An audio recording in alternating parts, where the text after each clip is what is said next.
প্রিয় দর্শক, আজকের ভিডিওতে খুবই মূল্যবান একটি আমল আমি আপনাদের সঙ্গে শেয়ার করব ইনশাআল্লাহ। প্রিয় দর্শক, আমলটি বিশ্বনবী সাল্লাল্লাহু আলাইহি ওয়াসাল্লাম তিনি নিজে করতেন। কখন করতেন? ইজা হাজাবাহু আমরুন। আবু দাউদ শরীফের হাদিস, বর্ণনাকারী হযরত হুযায়ফা রাদিয়াল্লাহু তাআলা আনহু। তিনি বলছেন যে রাসূলুল্লাহ সাল্লাল্লাহু আলাইহি ওয়াসাল্লাম যখন কোনো পেরেশানি বা বিপদ অথবা কোনো অস্বস্তিকর পরিস্থিতির মধ্যে পড়তেন, তখন তিনি এই আমলটি করতেন এবং আল্লাহ রাব্বুল আলামিন তৎক্ষণাৎ সেই বিপদ মুসিবত হতে তিনাকে উদ্ধার করতেন। প্রিয় দর্শক, আল্লাহ সুবহানাহু ওয়া তাআলার সন্তুষ্টির উদ্দেশ্যে আমরা যদি এই আমলটি করি, বিপদ আপদ মুসিবত থেকে হেফাজত, এটা ছাড়াও আল্লাহ পাক আরও যে উপকারিতা এবং যে ফায়দা আমাদেরকে দান করবেন, আমরা আর যা যা লাভ করতে পারবো ইনশাআল্লাহ আজকের ভিডিওতে আমি আপনাদের সঙ্গে শেয়ার করব ইনশাআল্লাহ। প্রিয় দর্শক, এই মূল্যবান আমল এতটাই মূল্যবান, এতটাই দামি আমল। প্রিয় দর্শক, আমরা যদি কখনো পেরেশানির মধ্যে, দুশ্চিন্তার মধ্যে, কঠিন থেকে কঠিন বিপদের মধ্যে যদি আমরা পড়ে যাই, আমরা যদি ঋণগ্রস্ত হয়ে পড়ি এবং টাকার অভাবে আমরা যদি কঠিন বিপদের মধ্যে পড়ে যাই, ইনশাআল্লাহ সুম্মা ইনশাআল্লাহ এই আমলটি বিশ্বনবী সাল্লাল্লাহু আলাইহি সাল্লাম যেভাবে করেছেন সেইভাবে আমরা যদি করি, ইনশাআল্লাহ তৎক্ষণাৎ আল্লাহ রাব্বুল আলামিন ঋণ পরিশোধের ব্যবস্থা করবেন। আল্লাহ রাব্বুল আলামিন সেই বিপদ, সেই পেরেশানিকে তিনি দূর করে দেবেন। টাকার অভাবে যে বিপদে আমরা পড়েছি, ইনশাআল্লাহ সুম্মা ইনশাআল্লাহ এই টাকার অভাবকেও তিনি দূর করে দেবেন। বলুন সুবহানাল্লাহ। প্রিয় দর্শক, হাদিস শরীফের মধ্যে এসছে ইজা হাজাবাহু আমরুন। বিশ্বনবী সাল্লাল্লাহু আলাইহি সাল্লাম যখন বিপদে পড়তেন, এর দ্বারাই আমরা বুঝলাম যে বিশ্বনবী সাল্লাল্লাহু আলাইহি সাল্লাম আল্লাহ পাকের সবচাইতে মাহবুব বান্দা, সবচাইতে প্রিয় বান্দা এবং সমস্ত মখলুকের মধ্যে মহান রব্বুল আলামিন যে সত্তাকে সবচাইতে বেশি ভালোবাসেন তিনি হচ্ছেন আমার আপনার নবী হযরত মুহাম্মদ সাল্লাল্লাহু আলাইহি ওয়াসাল্লাম। তিনি মাসুম, তিনি আল্লাহ পাকের মাহবুব। এর পরেও তিনি বিপদ এবং পেরেশানির সম্মুখীন হয়েছেন। এর কারণ কি? এর হিকমত কি? আল্লাহ রাব্বুল আলামিন চাইলে গোটা 63 বছরে আল্লাহ পাক তিনাকে মুসিবত পেরেশানি হতে তিনাকে রক্ষা করতে পারতেন এবং তিনাকে হেফাজতে রাখতে পারতেন। কোনো দিন কোনো রাতে তিনি বিপদ এবং পেরেশানির সম্মুখীন হতেন না। এমনটা আল্লাহ রাব্বুল আলামিন চাইলে তিনি করতে পারতেন। বিশ্বনবী সাল্লাল্লাহু আলাইহি সাল্লাম চাইলে তিনি এমন সুন্দর হালতে তিনি থাকতে পারতেন, কিন্তু না। প্রিয় দর্শক, আল্লাহর নবী সাল্লাল্লাহু আলাইহি সাল্লাম বিপদের সম্মুখীন হয়েছেন, বিপদে পড়েছেন, এটা আমাদেরকে তালিম দেওয়ার জন্য এবং আমাদের মনোবলকে বাড়ানোর জন্য এবং আল্লাহ রাব্বুল আলামিনের রহমত হতে আমরা যেন নৈরাশ না হয়ে যাই। আমরা তখন ভাববো না বিপদে শুধু আমরা একা পড়িনি, আমাদের পয়গম্বর আমাদের নবী সাল্লাল্লাহু আলাইহি সাল্লাম তিনিও বিপদের সম্মুখীন হয়েছেন। সুতরাং এটা মনে করে আমাদের মনে প্রশান্তি লাভ হবে, আমাদের মনে একটা মনোবল বাড়বে, বৃদ্ধি পাবে। এই জন্য বিশ্বনবী সাল্লাল্লাহু আলাইহি ওয়াসাল্লাম বিপদের সম্মুখীন হয়েছেন। আর দ্বিতীয় কারণ হচ্ছে বিপদে পড়লে আমার উম্মত কি করবে, এই তালিমটা দেওয়ার জন্য বিশ্বনবী সাল্লাল্লাহু আলাইহি ওয়াসাল্লাম শুধু বলে দেননি, কার্যত তিনি দেখিয়ে দিয়েছেন যে দেখো আমি বিপদে পড়েও আমি কিভাবে আল্লাহ রাব্বুল আলামিনের কাছে দোয়া করছি, কিভাবে এই বিপদ মুসিবত হতে হেফাজতের জন্য আমি আল্লাহ পাকের কাছে সাহায্য কামনা করছি। এই তালিম বিশ্বনবী সাল্লাল্লাহু আলাইহি ওয়াসাল্লাম কার্যত আমালান আমাদেরকে শিক্ষা দেওয়ার জন্য বিশ্বনবী সাল্লাল্লাহু আলাইহি ওয়াসাল্লাম তিনি তিনার জীবদ্দশাতে তিনি বিপদের সম্মুখীন হয়েছেন।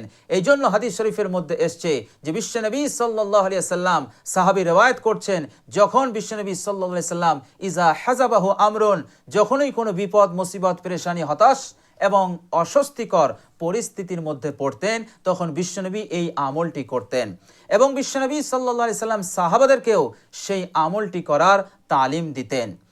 প্রিয় দর্শক, এই দুনিয়ার বুকে সবচাইতে মাহবুব বান্দারা হচ্ছে আল্লাহ সুবহানাহু ওয়া তাআলার নবী এবং রাসূল এবং পয়গম্বর গণেরা।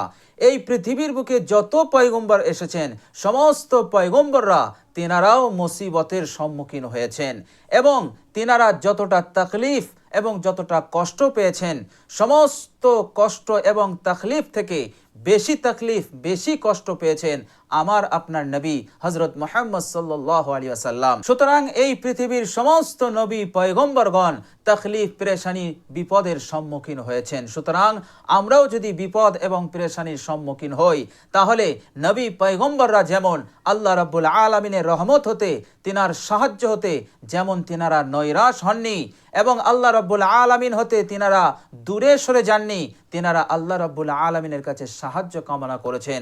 সুতরাং এটা আমাদের কাছে বিরাট একটি তালিম এবং একটি শিক্ষা।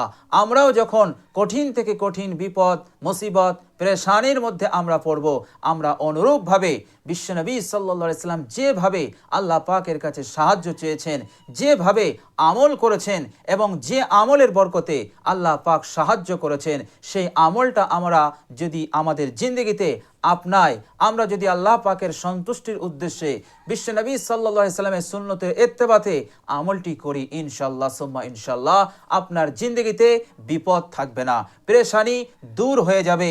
আল্লাহ রাব্বুল আলামিন যে অস্বস্তিকর পরিস্থিতি সেটা আল্লাহ পাক দূর করে দিয়ে আল্লাহ পাক আপনাকে প্রশান্তি দান করবেন, আল্লাহ পাক আপনাকে সাহায্য করে আপনাকে পরিপূর্ণ হেফাজত দান করে দেবেন। বলুন সুবহানাল্লাহ। তো প্রিয় দর্শক, আমলটি খুবই দামি এবং মূল্যবান আমল। প্রিয় দর্শক, এই আমলটি করার সাথে সাথে আল্লাহ রাব্বুল আলামিন সেই বিপদকেও হটিয়ে দেন যে বিপদ আপনার জিন্দেগিতে আসার জন্য সিদ্ধান্ত হয়ে গেছে, ফয়সালা হয়ে গেছে যে এই বিপদ আপনার জিন্দেগিতে আসবে। প্রিয় দর্শক, এই আমলটি যদি আপনি করেন, ইনশাআল্লাহ সুম্মা ইনশাআল্লাহ সেই ঝুলে থাকা বা আসা বিপদকেও আল্লাহ পাক দূর করে দেবেন নিজ রহমতে এবং দয়ায়। বলুন সুবহানাল্লাহ। প্রিয় দর্শক, এই আমলটি এতটাই দামি, যখনই কোনো বান্দা এই আমলটি করে তখন সে যেন আল্লাহ সুবহানাহু ওয়া তাআলার রহমতে সে ঝুঁকে পড়ল এবং আল্লাহ রাব্বুল আলামিন বৃষ্টির মতো তার ওপর রহমত বর্ষণ করতে থাকেন। প্রিয় দর্শক, যখন আল্লাহ রাব্বুল আলামিনের খাস দয়া রহমত আপনার সঙ্গী হয়ে যাবে, তখন বিপদের কি সাধ্য আছে আপনার কাছে থাকা, বিপদের আর কোনো হিম্মত থাকে না, পেরেশানির আর কোনো সাহস থাকে না আপনার সঙ্গে থাকা। আল্লাহ সুবহানাহু ওয়া তাআলার রহমত যখন আপনার পাশে এসে যায়। বলুন সুবহানাল্লাহ। তো প্রিয় দর্শক, এত মূল্যবান, এত দামি এই আমল, সমস্ত সাহাবায়ে কেরাম রিজওয়ানুল্লাহি আজমাইনগণ এই আমলটা তিনারা পাবন্দির সহিত করতেন যখনই তিনারা কোনো বিপদ এবং মুসিবত এবং পেরেশানির সম্মুখীন হতেন।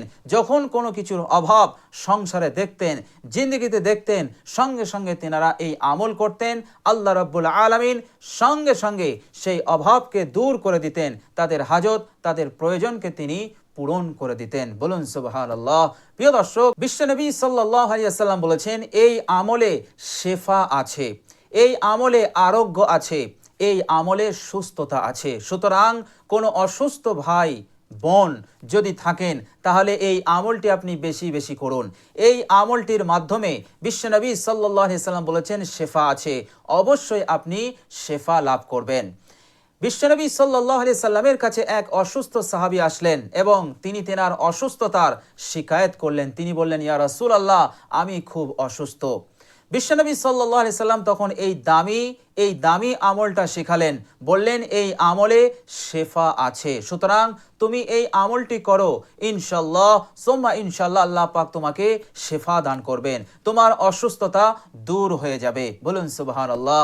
সুতরাং আমলটি করলে আল্লাহ রাব্বুল আলামিন আপনাকে সুস্থতা দান করবেন, আপনি সুস্থ থাকবেন, বাহ্যিকভাবেও এবং আভ্যন্তরীণভাবেও আল্লাহ রাব্বুল আলামিন আপনাকে সুস্থতা দান করে দেবেন। বলুন সুবহানাল্লাহ। প্রিয় দর্শক, এই দুনিয়ার জিন্দেগিতে তিনটে জিনিসকে কখনো হালকাভাবে নেবেন না।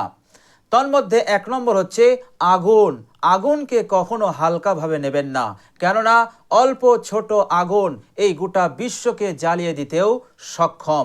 এই জন্য আগুনকে কখনো ছোট ভাবতে নেই। নাম্বার 2, শত্রুতা।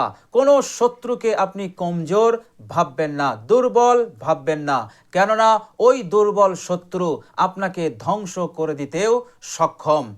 প্রিয় দর্শক, উদাহরণস্বরূপ হাতিকে এই ক্ষুদ্র মশা সুযোগ পেয়ে তার রক্তটাও চুষে নেয়। এই জন্য কোনো শত্রুকে আপনি দুর্বল ভাববেন না। আর তৃতীয় নম্বর হচ্ছে অসুখ, রোগ, ব্যাধি। রোগ যতই ছোট হোক, এই রোগকে কখনো ছোট ভাববেন না, কারণ এই রোগ আপনার জিন্দগিকে তছনছ করে দিতে পারে। এই ছোট রোগ আপনার শরীরে বিরাট আকার নিতে পারে।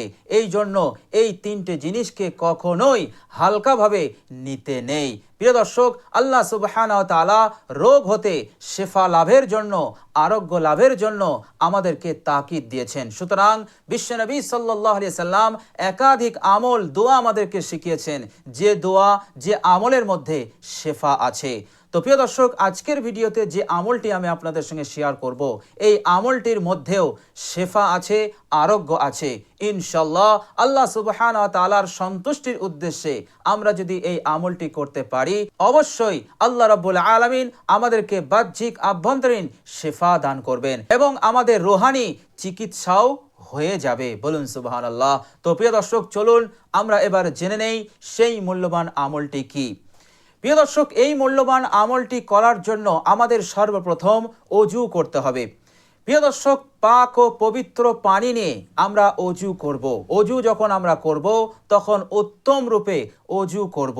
উত্তম রূপে অজু করার অর্থ হচ্ছে আমরা অজুর নিয়ত করব, হে আল্লাহ, আমি পবিত্রতা অর্জন করার জন্য আমি অজু করছি। এই নিয়ত করে আপনি বিসমিল্লাহ বলে অজু শুরু করবেন। আপনার কাছে যদি মেসওয়াক থাকে, তাহলে মেসওয়াক সহ অজু করবেন, কেননা মেসওয়াক সহ অজু করলে এর ফজিলত অনেক অনেক বেশি। প্রিয় দর্শক, কিতাবের মধ্যে এসছে, হাদিস শরীফের মধ্যে এসছে, মেসওয়াকের মধ্যে 70টি ফায়দা আছে। আর সেই 70টি ফায়দার মধ্যে এটাও যে আল্লাহ সুবহানাহু ওয়া তাআলা তার মৃত্যুর সময় কালমা নসিব করে দেবেন। বলুন সুবহানাল্লাহ। এর মতলব দাঁড়ালো সে ঈমান নিয়ে কবরে যেতে পারবে। বলুন সুবহানাল্লাহ। এটা একটি বহুত বড় নিয়ামত এবং পুরস্কার, এবং আল্লাহ রাব্বুল আলামিন মেসওয়াক করনেওয়ালার ওপর তিনি সন্তুষ্ট থাকেন, এবং আল্লাহ রাব্বুল আলামিনের ফেরেশতারা এবং আল্লাহ রাব্বুল আলামিন সেই মেসওয়াক করনেওয়ালাকে অত্যন্ত ভালোবাসেন। বলুন সুবহানাল্লাহ। এই জন্য যদি মেসওয়াক থাকে, তাহলে মেসওয়াক সহ আপনি ভালো করে অজু করে নেবেন। প্রত্যেক অঙ্গকে 3 বার করে ধোবেন, সুন্দরভাবে ধুয়ে নেবেন। অজুর শেষে আপনি কালেমায়ে শাহাদত পড়ে নেবেন, আশহাদু আল্লা ইলাহা ইল্লাল্লাহু ওয়াহদাহু লা শারীকা লাহু ওয়া আশহাদু আন্না মুহাম্মাদান আবদুহু ওয়া রাসূলুহু। অজু হয়ে যাওয়ার পর আপনি 2 রাকাত নামাজ আদায় করবেন। 2 রাকাত নামাজটা আপনি নফলের নিয়তে করবেন। হে আল্লাহ, আমি আপনার সন্তুষ্টির জন্য 2 রাকাত নফল নামাজ পড়ছি। প্রিয় দর্শক, এই 2 রাকাত নফল যেভাবে আমরা নামাজ পড়ি, সেইভাবেই আমরা নামাজ আদায় করব ইনশাআল্লাহ সুম্মা ইনশাআল্লাহ।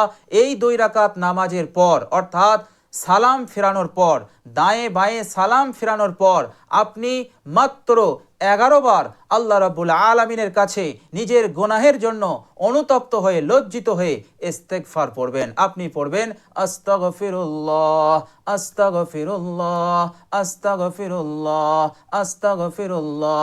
11 বার পাঠ করবেন। ইনশাআল্লাহ আল্লাহ সুবহানাহু ওয়া তাআলা কঠিন থেকে কঠিন বিপদ, কঠিন থেকে কঠিন পেরেশানিকে আল্লাহ পাক তৎক্ষণাৎ দূর করে দেবেন ইনশাআল্লাহ। প্রিয় দর্শক, এই আমলটি অত্যন্ত পরীক্ষিত এবং প্রমাণিত আমল। হযরত হুযায়ফা রাদিয়াল্লাহু তাআলা আনহু বলছেন, ইজা হাযাবাহু আমরুন, যখনই রাসূলুল্লাহ সাল্লাল্লাহু আলাইহি সাল্লাম কোনো মুসিবত, কোনো বিপদের সম্মুখীন হতেন, তখন তিনি ফাফাযা ইলা সালাত, তিনি নামাজে দণ্ডায়মান হয়ে যেতেন। আর নামাজ পড়ার পূর্বে তিনি আহসান, অর্থাৎ উত্তম রূপে অজু করে তিনি 2 রাকাত নামাজ পড়ে নিতেন। 2 রাকাত নামাজ পড়ার সাথে সাথেই আল্লাহ রাব্বুল আলামিন সেই বিপদকে দূর করে দিতেন। আর এই আমলকে তিনার সমস্ত সাহাবীরা নিজেদের জীবনে তিনারা বাস্তবায়িত করতেন। অর্থাৎ যখনই কোনো ছোট্ট থেকে ছোট্ট পেরেশানি এবং বিপদ তিনাদের সামনে আসতো, সঙ্গে সঙ্গে তিনারা ভালো করে অজু করে 2 রাকাত নামাজ পড়তেন। আর আল্লাহ সুবহানাহু ওয়া তাআলা সঙ্গে সঙ্গে তাদের ওপর রহমত নাজিল করে দিতেন, বৃষ্টির মতো রহমত বর্ষণ করে দিতেন। ফলে বিপদের হিম্মত হতো না, পেরেশানির হিম্মত হতো না তাদের কাছে থাকা, তারা দূর হয়ে যেত। আল্লাহ সুবহানাহু ওয়া তাআলা তাদেরকে হেফাজত করে দিতেন। বলুন সুবহানাল্লাহ। তো প্রিয় দর্শক, খুবই দামি এবং খুবই মূল্যবান আমল। আমরা আমলটা এইভাবেই করব, যেভাবে আমি আপনাদেরকে বললাম। সুন্দরভাবে অজু করার পর কালেমায়ে শাহাদত, তারপরে 2 রাকাত নফল নামাজের নিয়তে আমরা নামাজ আদায় করব। নামাজের শেষে মাত্র 11 বার আমরা নিজেদের ভুল ত্রুটি এবং গুনাহের ওপর অনুতপ্ত হয়ে আমরা ইস্তেগফার পাঠ করব, আস্তাগফিরুল্লাহ। এইভাবে করে আমরা 11 বার পাঠ করব ইনশাআল্লাহ সুম্মা ইনশাআল্লাহ। ভরসা রাখুন, তাওয়াক্কুল রাখুন, আমার আপনার আল্লাহ আছেন। এবং আল্লাহ রাব্বুল আলামিন বলেছেন, তোমাদের বিপদে সাহায্যকারী একমাত্র আমি।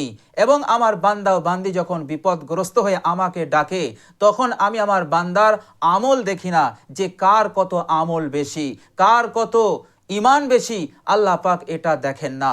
আল্লাহ রাব্বুল আলামিন সে বিপদগ্রস্ত এই মনে করে আল্লাহ রাব্বুল আলামিন সঙ্গে সঙ্গে তার প্রতি রহম করে বিপদ হতে মুক্তি দিয়ে দেন। বলুন সুবহানাল্লাহ। প্রিয় দর্শক, আল্লাহ সুবহানাহু ওয়া তাআলার উপরে ভরসা রাখুন, তাওয়াক্কুল রাখুন, আস্থা রাখুন। নৈরাশ হওয়ার কোনো সুযোগ নেই, কোনো রাস্তা নেই। শয়তান আমাদের ধোঁকা দেবে নৈরাশ হওয়ার জন্য। শয়তানকে পরাস্ত করে আল্লাহ পাকের খাস রহমতের প্রত্যাশী হয়ে এই আমলটি আপনি করুন। ইনশাআল্লাহ অবশ্যই স্বস্তি পাবেন, বিপদ দূর হবে। ঋণ যদি থাকে সেও আল্লাহ রাব্বুল আলামিন দূর করে দেবেন। অর্থাৎ যত টাকার ঋণ আছে আল্লাহ সুবহানাহু ওয়া তাআলা সেগুলোকে পরিশোধ করার ব্যবস্থা করে দেবেন ইনশাআল্লাহ। তো প্রিয় দর্শক, খুব দামি এবং খুবই মূল্যবান আমল। ইনশাআল্লাহ আমরা সকলেই এই আমলটি করার চেষ্টা করব ইনশাআল্লাহ।